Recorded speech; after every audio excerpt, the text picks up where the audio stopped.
राहुल का रुख कर लेती हूँ। राहुल, आप लाल किले के आसपास मौजूद हैं। अब दिल्ली को अगर देखा जाए तो इस वक्त हाई अलर्ट है, लेकिन अगर दिल्ली पुलिस कमिश्नर की बात की जाए, सतीश गोलचा, अभी अभी तो उन्होंने कमान संभाली है और उनकी ही टेन्योर में ये इतना बड़ा धमाका हो जाता है, तो क्या ऐसा भी लग रहा है क्या कि आने वाले समय में कोई गाज भी गिर सकती है, तबादले हो सकते हैं?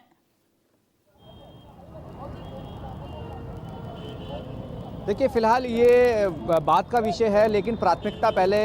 एजेंसियों की इस आतंकी हमले को, यानी इस मॉड्यूल को समझना, इनकी इन्वेस्टिगेशन में इन तमाम लोगों के जुड़े लोगों को, नेटवर्क को ख़त्म करना। ये ज़रूर है कि इससे पहले भी दिल्ली पुलिस कई मॉड्यूल्स को पकड़ी है, यानी लगातार पकड़ती रही है। पिछले कुछ समय की बात करें तो दिल्ली पुलिस की स्पेशल सेल ने कई टेरर मॉड्यूल को बस्ट किया है और दिल्ली के आसपास के इलाकों से पकड़ के सामने लाई है, जिसमें हथियार भी हों, तमाम विस्फोटक हों, कई ऐसी चीज़ें मिली हैं। लेकिन बात इसको देखकर अब समझी जा सकती है कि जब इतना बड़ा मॉड्यूल जो पकड़ा जाता है, उसके एक साथी अगर मिसिंग होती है और अगर अलर्ट होता है, तो आपको कैसे मुस्तैदी दिखानी पड़ती है। अलर्ट मोड पे रहने का मतलब यह है कि आप किस तरीके से अलर्ट पर है। मैं एक तस्वीर आपको दिखाने की कोशिश कर रहा हूँ। पिछले 3 दिनों के लिए जब ये अलर्ट आया है कि अब इसको लाल किले को बंद किया जा रहा है, इसमें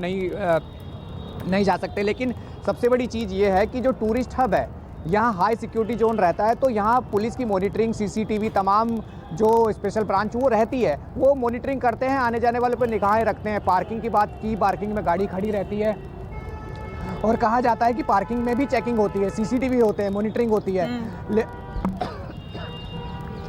लेकिन सबसे बड़ी बात यह है कि इतनी बड़ी घटना राजधानी दिल्ली के लाल किले के स्पॉट पर होती है, एजेंसियां क्या कर रही थी, सवाल पहले इस बात पे खड़ा होता है। पुलिसिंग पे सवाल खड़ा होता है कि जो जांच एजेंसियां पुलिसिंग होती है, करती है, वो क्या कर रही थी,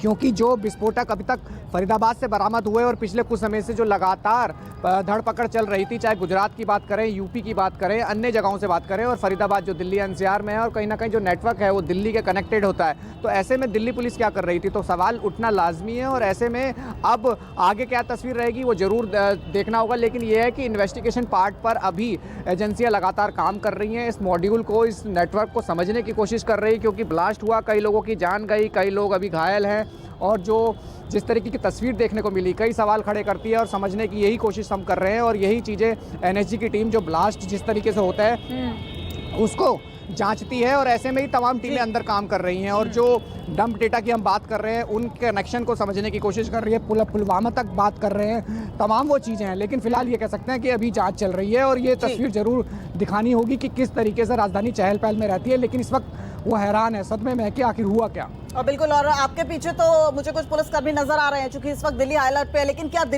पूरी दिल्ली की भी यही स्थिति है? अगर अलग अलग दिल्ली के पार्ट्स में देखा जाए तो क्या वहां पर भी इस तरह हाई अलर्ट नजर आ रहा है?